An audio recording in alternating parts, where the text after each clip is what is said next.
It's a brand new beginning. My name is Sachit, and along with me is Hitain. This episode marks the first of hopefully many episodes of our podcast, Business Beyond. So, Business Beyond is the official podcast of the Commerce Association of Shahid Bhagat Singh College, and it is an honor for us to have Gitika Anand ma'am for our very first episode. Thank you for gracing the occasion with your presence, ma'am. Thank you so much for having me over. It's my pleasure, and God bless you guys. Gitika Anand Gupta ma'am is an MBA gold medalist from Amity Business School, and she is epitome of exemplary women leadership.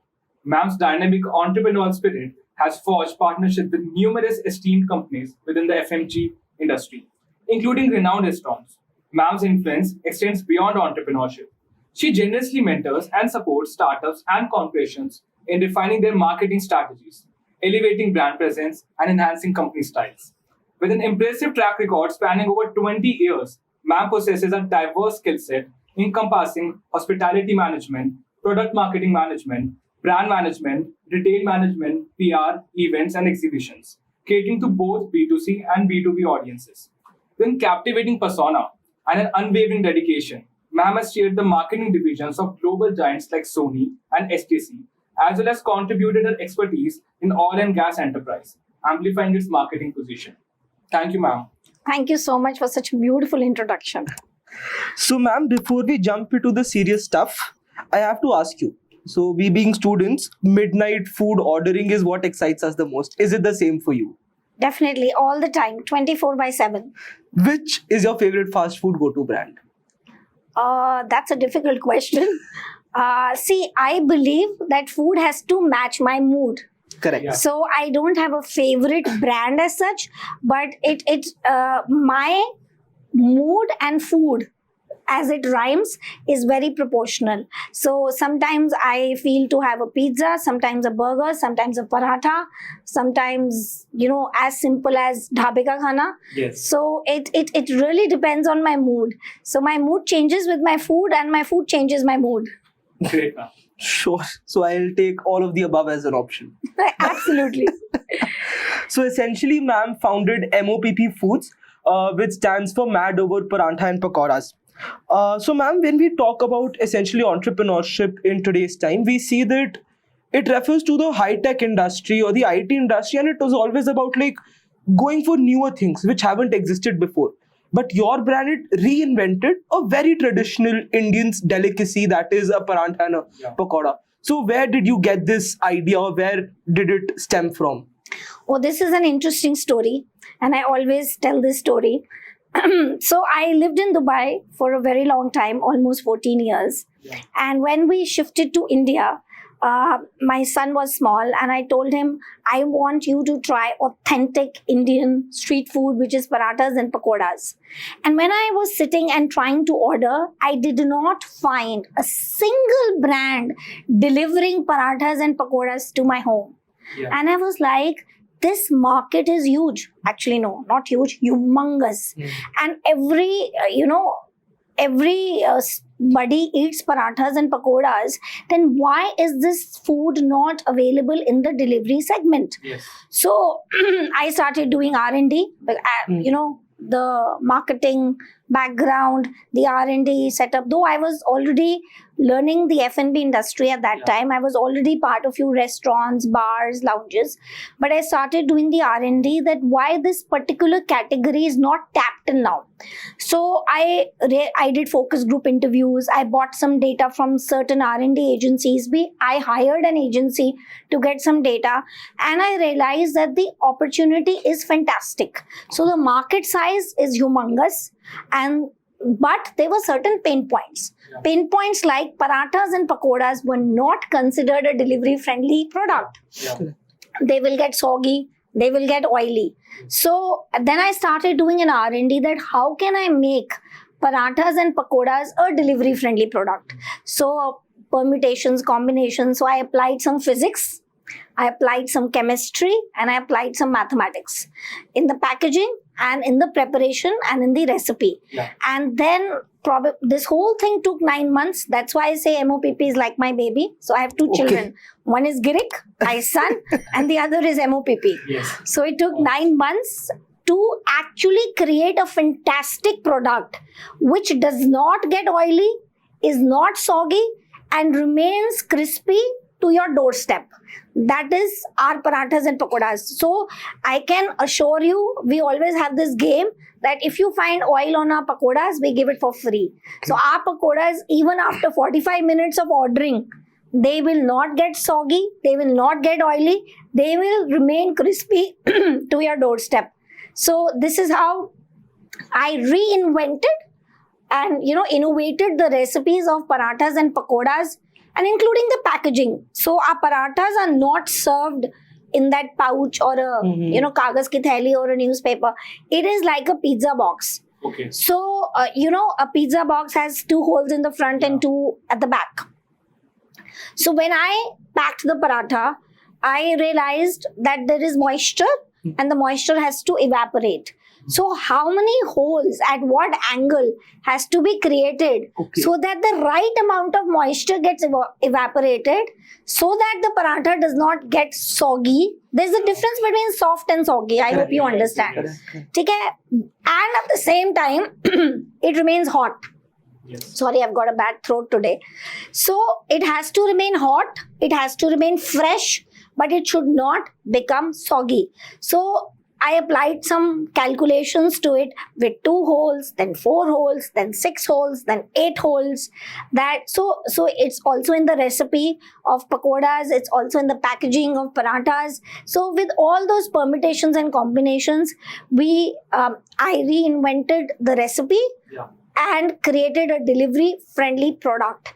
And when the product was created, I launched it in the delivery segment with Zomato and Swiggy, and did the R&D and did the pilot that what is the customer feedback, how does it hold. So I can proudly say and honestly communicate that if you buy a paratha or a pakoda from Mad Over Parathas and Pakoras and you keep it in the fridge and have it next day and reheat the pakoda in an air fryer, not microwave. Microwave se wo soft ho jayega. Oily phir bhi nahi hoga. It won't get oily. But if you reheat without oil in an air fryer, it will be as fresh and crispy as from the oven. Wow. Even after 24 hours. So this is how I got the idea. It's because when I tried making my son eat and I did not. So what is a startup? A startup is you see a problem and then you give a solution. Yes. So when there is a problem in the market that there is no brand or no product available, then and if you try to find out a solution.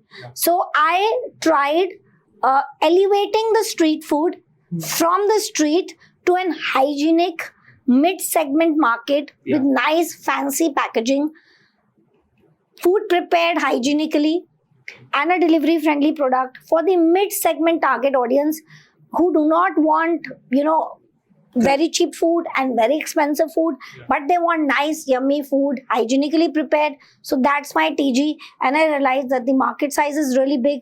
So this is how MOPP was born. Great, ma'am. This is very much needed in the Indian markets. It's a huge market. The opportunity is, in billions of dollars. Thousands of crores. Correct. So, next question is that I have to say you have some great fusions on your menu, and that have me wondering that where do you get those ideas from? Do you have a creative team, a marketing team, or do you get those ideas yourself? Okay, so this is, I don't know, a tough one, but no, I don't have a marketing team. We are a startup, bootstrap company. Okay. So it is my son, who's also, his nickname is a foodie. My nickname is a foodaholic in our family WhatsApp group. So it's, a lot of ideas. For example, the chocolate pakoda and the chocolate paratha, that idea and the recipe was given by my son because my son loves crepes. So he said, if we can make a crepe in France or, with the French recipe, why can't we make it with the Indian recipe and call it a chocolate paratha? Or a chocolate wonton can be called a chocolate pakoda. So similarly, the butter chicken paratha and the butter chicken pakoda or a rabdi paratha, all these ideas, fortunately by God's kind grace, thanks to God, I get it. And a lot of them have been inspired by my son. So essentially, we can say Girik is the lead creative advisor of MOPP Food. Absolutely. The CMO of Before we begin, though, you've mentioned Girik and MOPP as your two kids. I hope Girik is okay with that. He's absolutely fine. Surely. So, ma'am. He just didn't want another sibling who can stand next to him. As long as it's in the office, he's fine. He said, I don't want a sibling in the house. I can relate to that. Yeah, very rare, na? Usually kids want another brother or a sister. My son, since he was a kid, he said, please don't have another baby. And I was like, thank you so much. You rarely get that, though. Like in children, you rarely get that. Yeah, otherwise the pressure comes from the children more than the in-laws. I need a sibling. Yeah, I need a sibling. So I was very happy. His thinking, my husband's thinking, and my thinking are aligned. That's great. So, ma'am, moving forward, before Google became Google, it was yet another startup. Before Facebook became Facebook, it was yet another startup. Every startup essentially comes across a lot of difficulties or challenges along the way. And I'm sure it would have been the same with MOPP Foods, that it came across a lot of uncertainties or complexities it had to traverse before establishing itself in the Indian market. So, ma'am, if you could give us insights as to how you did it with MOPP Foods. See, every startup is, I would say every business it has challenges. There is nothing, even if you open a chai ka dukaan, it'll have challenges. So with MOPP, initially I had a lot of challenges because I was the solo, entrepreneur and a woman and trying to deal with coal wala, gas wala, vegetable wala, and I wanted standardized deliveries. I was not that big that I could go to big suppliers who will give me standardized products. And I was, not small that I will take any Tom, Dick and Harry thing and try to make my product out of it. So I was very, very particular about QC. I was very, very particular about the quality because that's what I had created when I was reinventing the recipe. So, and then a lot of these suppliers didn't want to deal with a woman entrepreneur. Ki bhai ladki ki nahi sunenge. So I had a lot of supply challenges, I can say, in the beginning. While I was setting up the brand, and if I go to a very big supplier, they were very expensive, and I was trying to, establish my brand at that time. So, but over the period of time, I told one of my team members कि कोयले वाले को बोल दो पैसा तो madam ही देती हैं, अपने आप मुझसे बात करेगा. And then he was like, अच्छा ठीक है, मैडम से ही बात करेंगे. So all and then how I had to put my foot down with these suppliers. No, so for example, I'll give you an example. Our onion rings. It is the size of the onion ring. So if I get a very small onion, I can't make rings out of it. Okay. So I want big onions. Yeah. Now if I want all big onions, the supplier is a small supplier. He's like, मेरे तो mixed आता है, लेना है लो, नहीं लेना है मत लो. So how to tackle this, how to get the QC of my product the way I want the onions, the way I want my potatoes. The potatoes have to be not the very, very sweet potatoes, a variety of potatoes. So I was very, very fussy about the kind of supplies I get in, and the suppliers didn't like my fussiness. So I think that was a major challenge in the beginning, what I can recall. But then over the period of time, they understood my style of working. I had to pay a premium to get my kind of products. But then yes, over the period of time, they accepted me and I accepted them. So essentially putting your foot down and finding creative solutions is essentially how you suggest a startup to traverse. Yeah, perseverance. Don't give up. Don't give up. I think this is one of my thought processes. Don't give up. Don't bend down. If you believe in something, keep believing in it. Don't give up, and ultimately put your foot down, and it'll happen. Definitely. Man, one follow-up question. In a startup, you don't have any authority above you, right? So and it is very difficult to maintain your own deadlines. How do you confront that you have to be productive? You do not have any authority upon you, so there's nobody to tell you how to do your work. But it comes with a demerit that you have to set up your own deadlines. You have to set up on your own time frame. You have to complete this work at this time only. So how do you wake up at morning and be productive, be motivated? Okay, so I think it's not a demerit. I will not agree with your question, because see, when you're in a job and you're working for someone else, which I've done, and I've enjoyed my corporate life, and I'm really thankful to all my bosses who've taught me a lot of things, which has helped me, which keep helping me even today.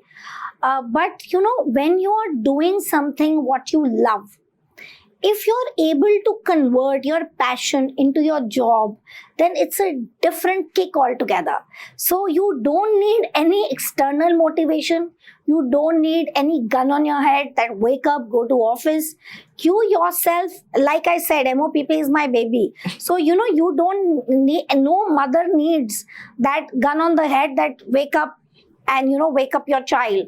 So I don't think it's a negative thing that you are reporting to your own self. In fact, I find it very positive that I'm blessed, all thanks to God, that I have been able to convert my passion into my, work.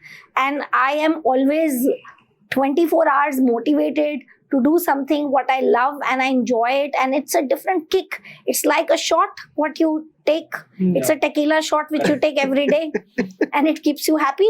Correct. So I think that is one part of the question. And the second part is that your own deadlines, when you report to yourself, and if you're passionate about your work, so I really enjoy it. I don't find it negative that, there's nobody above me. I find it very positive that I report to my own self. It's a sense of responsibility, and with responsibility, I have authority. So with authority comes great responsibility. So it's, chicken and egg. So at the same time, you have to do this. Nobody else knows. So you're so clear with your vision. You're so clear with what you want to do. You don't need anybody to tell you what you have to do. You have your own deadlines. You have your own targets. And every day in the morning, I tend up working 26 hours out of 24 hours just because I know what I have to do and I have to achieve it. Correct. So it's a positive point for me, at least. Definitely.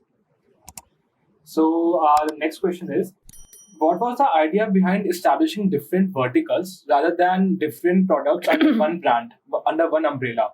Because a house of brand strategy is usually expensive and difficult to maintain. Absolutely. It is expensive, but at the same time, there is a story to it. I don't know if we have time. Sure, ma'am. So, initially, my strategy was single brand strategy, that I will have a single brand and I will have a QSR along with a cloud kitchen strategy. Not a cloud kitchen, a QSR strategy. So this was initially my whole product launch, my whole R&D was based on a QSR model. So I was, very motivated with one of my friends' startup. He's a great guy. He mentored me also. He helped me also, which is Wow Momos. Cool. Sagar is a dear friend. I give him lot of gratitude to him for always supporting me, always guiding me. So the way he uplifted momos from the street to a mid-segment hygienic market, and I wanted to do the same, that I wanted to uplift parathas and pakoras from the street to a mid-segment hygienic market. But then what happened was COVID came. Yeah. And my first round of funding happened in February, and March was COVID. Okay. My second kitchen was inaugurated, launched, puja was done on the 15th of March, 22nd lockdown was announced. So at that time, again, as I say, that my strength is my perseverance. So I said, I don't have to give up. And at that time, my husband also joined, and we both decided that we're not going to give up. So if you remember, during COVID time, delivery was allowed. Correct. Yeah, so you had to shut down all the restaurants. But because people were so scared, nothing was available. So I'm talking about days कि दूध भी नहीं मिलता था और सड़क पे सिर्फ कुत्ते भौंकते थे. I'm talking about lockdown. I'm talking about curfew days.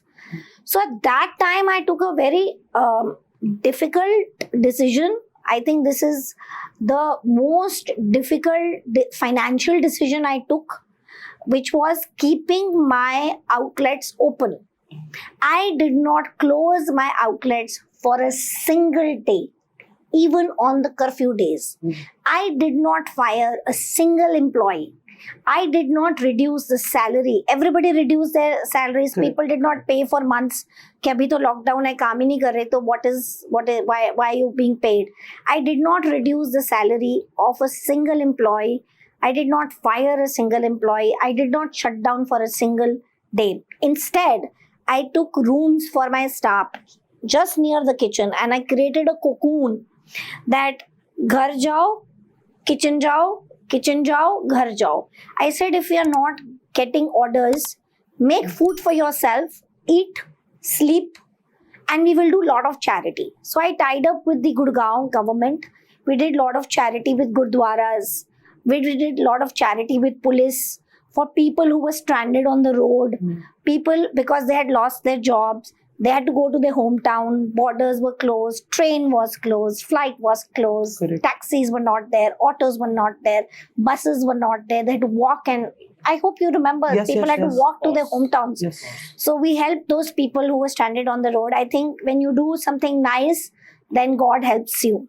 So I think this was our karma at that time. Absolutely. And I spoke to and you know, some people ran away, even in my staff, 1 or 2 people. And I spoke to the family members of all my staff at that time कि आप चिंता मत करो, ये मेरी जिम्मेवारी है. And I used to wear multiple masks, go to the kitchen, come back. All my staff used to wear multiple masks and go to the kitchen, make their food, make food for charity. And then eventually, दूध नहीं बिक रहा, but पराठे और पकोड़े बिक रहे हैं. And we were selling. So there was a time when on Zomato, only 5 brands. Right now, if you open Zomato, you keep Correct. moving fingers. They're like Yes. 50, 100. It's an endless list. It's an endless list, 500 Yes. brands. That time, 5 brands were on the platform. 4 of them were multinational, international brands from outside. And all thanks to God, proudly I will say one brand was Mad Over Parathas and Pakoras, Wow. MOPP. So people recognized us like a brand. People started asking, आप franchisee हो किसी country की, कहाँ से आए हो, Subway की तरह, McDonald's की तरह? And I was like, नहीं, ये हमारा खुद का brand है. One radio channel noticed us and they you know covered us कि यहाँ पे कुत्ते भाग रहे हैं या पराठे बिक रहे हैं. So lot of people, we came in the eyes of everybody, we came in the eyes of the normal public, and then we acquired new customers, because if there are only 5 brands, they can't eat pizza and burger every day. So they started ordering from our brand. We became very popular. At that time, a lot of people were sick. They got COVID.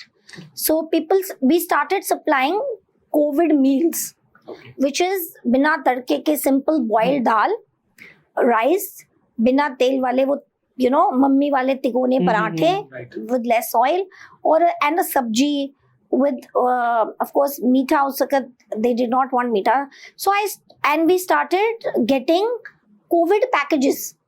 Breakfast, lunch, dinner, 7 days. क्योंकि quarantine होता था उस वक्त. So people were quarantined, people can't go out, there is nobody making food for them, there are no maids, there are no house helps. So we started doing COVID packages, breakfast, lunch, dinner. Sometimes I used to make chapatis from home and take it to the outlet. We got so many, orders.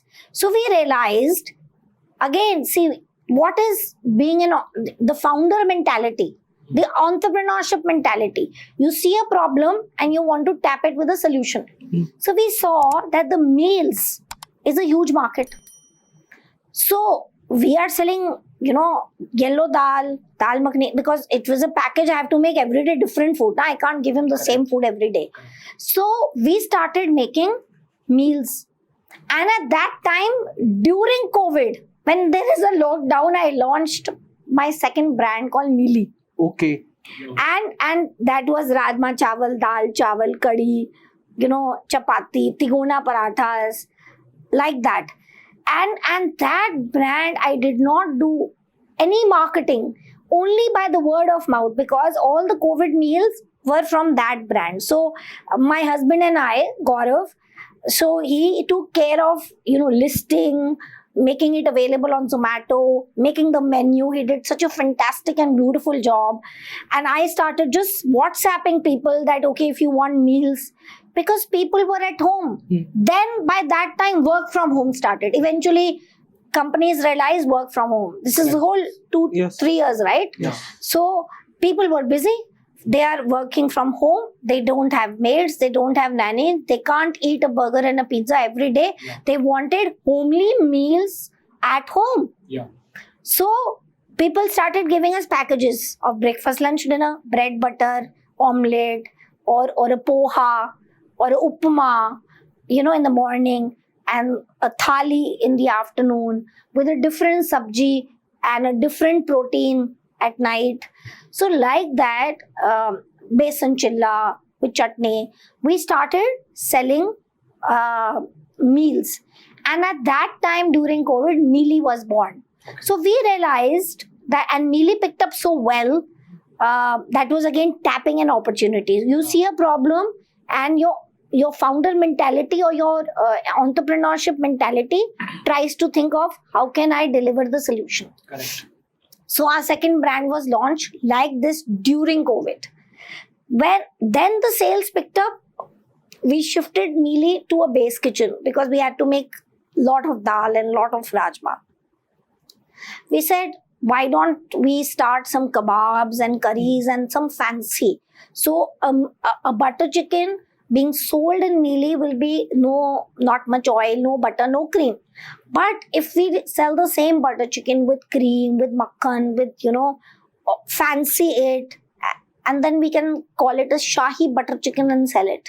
So we launched a curries brand at that time, which is Sassy Indian.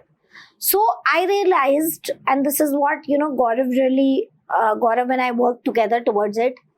Your staff is same. Your rent is same. Your electricity is same. All your fixed cost is same. So why not change the strategy? So in COVID, we had two routes. Give up, sit at home like everybody else was doing. The second was hustle. Hustle is what you do in a startup. Hustle, keep your perseverance, don't give up, and try to find a solution. So during COVID, we hustled, and we did not shut our brand. Instead, I won't call it a pivot, but we changed our strategy from a single brand QSR to a multi-brand cloud kitchen model. Correct. So there was no point paying such a huge rent in COVID for the QSR. So we shifted that outlet from a high street Huda market to a cheaper facility which was less in rental, because there is no customer there on the road. Correct. Why should I pay such a heavy rent? So I won't say pivot again. I will say we change the strategy from a single brand QSR to a multi-brand, cloud kitchen model. And this is how COVID made us do it. And like we say, jo hota hai, achhe ke liye hota hai. Today we have 5 brands. One is Mad Over Parathas and Pakoras. Yeah. One is Mealy, which is our flagship brand, in terms of revenue. But flagship brand is Mad Over Parathas and Pakoras. Yeah. Then we have third brand Sassy Indian, which is more into curries and kebabs. We have a fourth brand Yum Biryani Bowls. This is also elevating street biryani into a mid segment. So Yum Biryani Bowls, we don't sell fancy biryani like Dum Biryani or with fancy brands and expensive biryani. It's a single bowl. So suppose I want to have a vegetable biryani, you want to have a paneer biryani, you want to have a chicken biryani. Yeah. So usually क्या होता है? We order a biryani, we are forced to share, Yeah. or we are forced to give it to someone or a maid कि इसको खत्म कर दो, because we can't big portions, and we have to share. So we saw that problem. Right. Now Yum Biryani Bowls, but on the street you get single portions. Yeah. Where you see on the road, you see big Customizable. big biryani These big handis, tumblers and correct, handis. So we said we don't want to sell an expensive biryani, like we don't want to sell a paratha for 600 rupees, but we don't want to sell a paratha for 60 rupees. Right. Same way, we don't want to sell a biryani for 800 rupees and we don't want to sell a biryani for 100 rupees. So we have single portion meals. You can customize your own biryani. Suppose you're very hungry, you can take a larger portion. Okay. You can take a smaller portion. And if suppose I want to share with somebody, I can take a sharing portion. You can customize your biryani, whether you want a Hyderabadi, whether you want a Lucknowi, whether you want to add protein to it, whether you want to add vegetables to it, and you can choose the size. So we all three can enjoy biryani right now sitting here without sharing, without wasting food, or without giving it away to any other people, any other person. So elevating the biryanis from the street to a hygienic mid-segment target audience. This is what Yum Biryani Bowls is all about. So that is our fourth brand, which is Yum Biryani Bowls. Very good for single portion, for people who are in the PG, for students, for people who are working in the office who just want a quick moving lunch without dirtying your hands and without having a heavy lunch. So that is Yum Biryani Bowls. 2 weeks ago, we have launched another brand, which I think so. I am announcing it here, and I haven't announced anywhere else till now. That is Khichdi in a Bowl.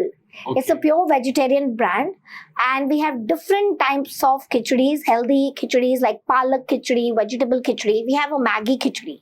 So we put Maggi masala and we make khichdi with that. So you have more than 15 types of khichdi, and we are still piloting that brand. It's available on Swiggy. It will be available on Zomato very soon, and it's a fantastic brand for the khichdi lovers. And you get it in a bowl. Again, portion sizing. You can choose a smaller portion if you're less hungry. You can choose a larger portion if you're more hungry. You can choose a sharing portion if you want to share between two people. And it comes with papad. It comes with some curd, some achar. So it's like a full meal, but at the same time light on pocket and light on stomach. So this is our fifth brand called Khichdi in a Bowl. So now we have 5 brands, and delivering to our beautiful, lovely customers. Hearty Congratulations. Thank you so much. Thank you so much. All thanks to God. I believe in God a lot. I believe many more to go. Thank you. But just a follow-up question. It's a business point of view, a financial perspective. That if you have collaborated all the brands under one umbrella parent company, wouldn't it be easy for you to ask for a higher valuation because of? It's under one company. So we have a company called MOPP Foods Private Limited. Okay. Yeah. So that's one parent umbrella company, and all the brands A subsidiary. are subsidiaries, part of the same company. So if somebody invests, they can't invest in Mealy. They can't invest in Mad Over Parathas and Pakoras. They have to invest in MOPP Foods. Okay. All the revenue from all the brands are under MOPP Foods Private Limited. Ma'am, if we talk about the Indian market in particular, we see that Parathas and Pakoras was your initial flagship brand that you started. Paratha and Pakoras are something which, if we consider millennials enjoy more, or the senior citizen enjoy more as compared to the younger generations, the Gen Z, the Gen Alphas. And if you talk about, again, pivoting to a hygienic or a healthier option, that is something which is considered only by the Gen Zs and the younger millennials, instead of the target market for the elder millennials or the senior citizens. So in such a situation, how have you established MOPP? Because you see the dilemma here, right? The people who want it do not care for it, but the people who care for it do not essentially want to go for it.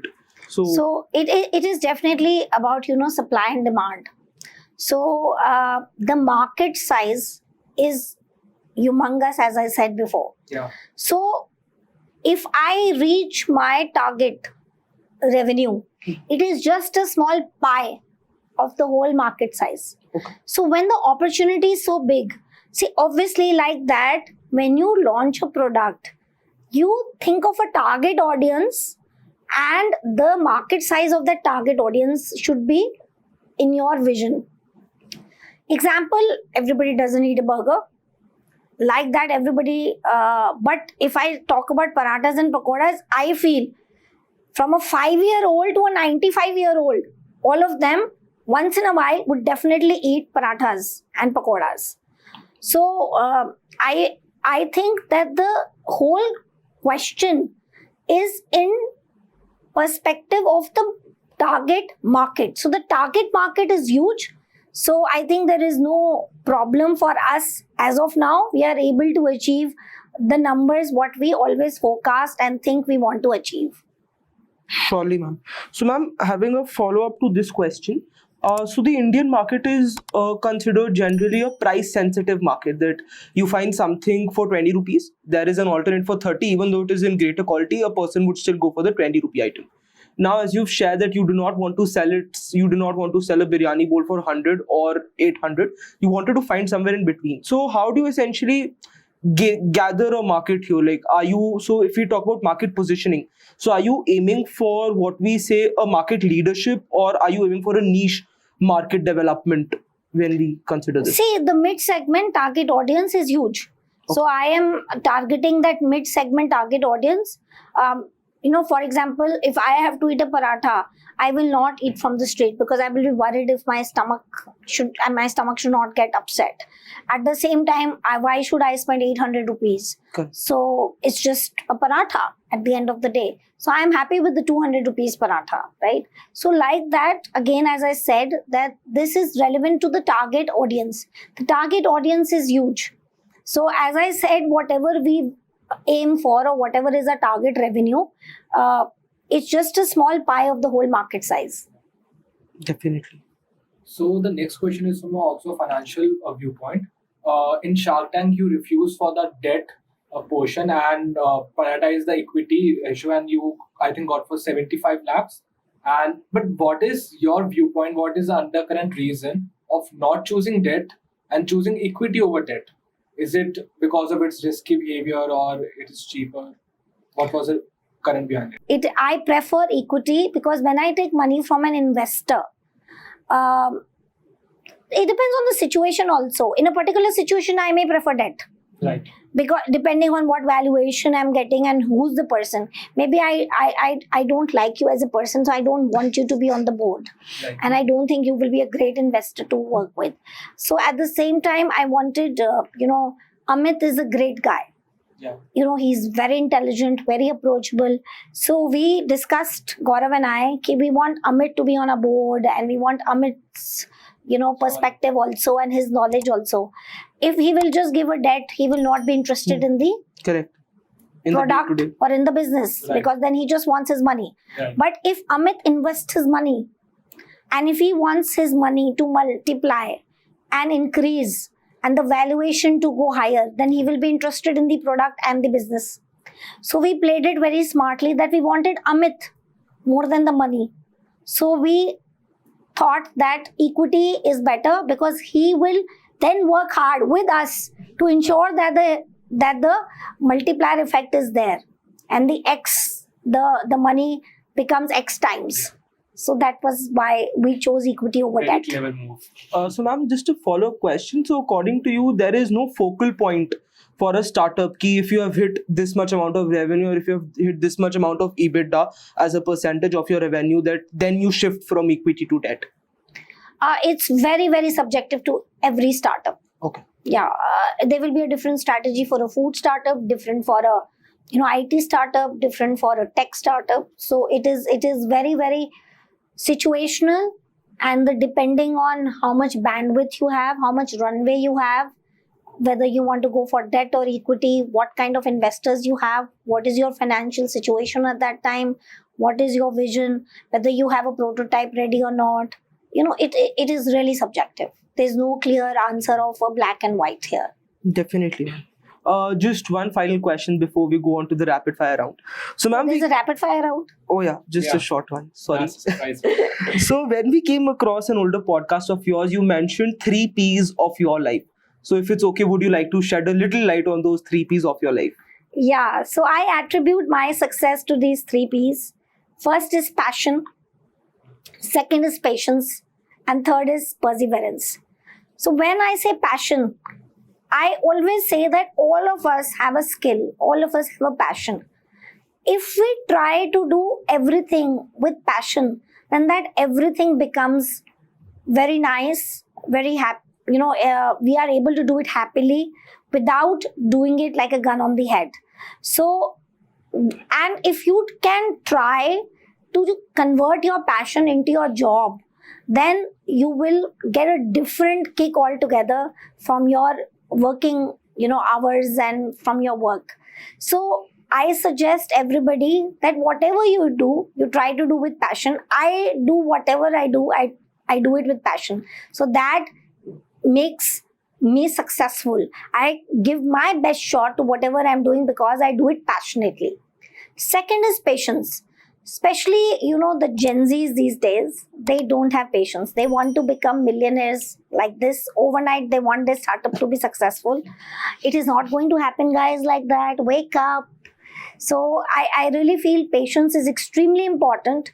You have to give, if you try to cook rajma, you can't cook in 2 minutes. You Correct. have to give it enough time to taste like rajma.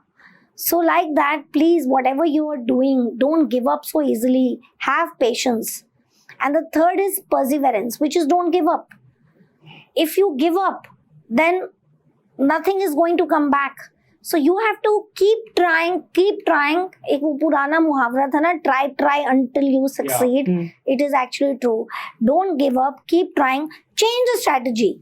You can change the strategy. That is fine. You can pivot. You can change your way. That is completely fine. But don't give up, because you never know when is that thin line when you're successful. Correct. So I really feel that passion, patience, and perseverance are the 3 keys to be successful. At least they have been the 3 keys in my life. We'll definitely be taking them back into our own lives. So, just a quick rapid fire round. Okay, yeah. What do you? So, ma'am, Don't scare me. we'll begin with the simpler one. So, these rapid fire is just one word answers. You have to choose between the 2 options. Okay. And whichever option you choose, you can just select. I hope it doesn't say husband or money. No. We can do that. If you want. If you want, we can do that. No, if there is there, don't ask that. Sure. So, the simpler one, tea versus coffee. Tea. Okay. Dubai versus India. Dubai MOP versus Missy. versus Milli. MOP MOPP versus. MOPP. Okay. Okay. Job versus business. Business. MNC versus startup. Startup. Shark Tank versus an angel investor or a private equity firm. Private equity firm. Okay. A paratha or a pakoda? Pakoda. Got you there. Chicken biryani versus pulao. Chicken biryani. Let's go. All right. So that brings us to the end of this very special first episode of Business Beyond. What an insightful conversation it's been, ma'am. From midnight food cravings to the realities of entrepreneurships and more. A huge thank you once again to Gitika Gupta ma'am for sharing her time, her journey and her wisdom with us. I'm sure our listeners are walking away today with a ton of valuable takeaways. Thank you, ma'am. To all our listeners, if you enjoyed this episode and found value in this conversation, do hit the subscribe button, share it with your friends, and leave us a good review. Your support will help us bring much more insightful conversations in the future. Thank you, ma'am. Thank you. Thank ma'am. you so much. And thank you to all the viewers who are actually seeing this episode. That thank you for taking out your time to listen to my journey. And I will be really glad if I can, contribute even 1% to your journey and make it better. So wish you all the best. Wish you, these 2 beautiful young boys all the best, and God bless everyone. Thank you. Thank you. Thank you. Thank you.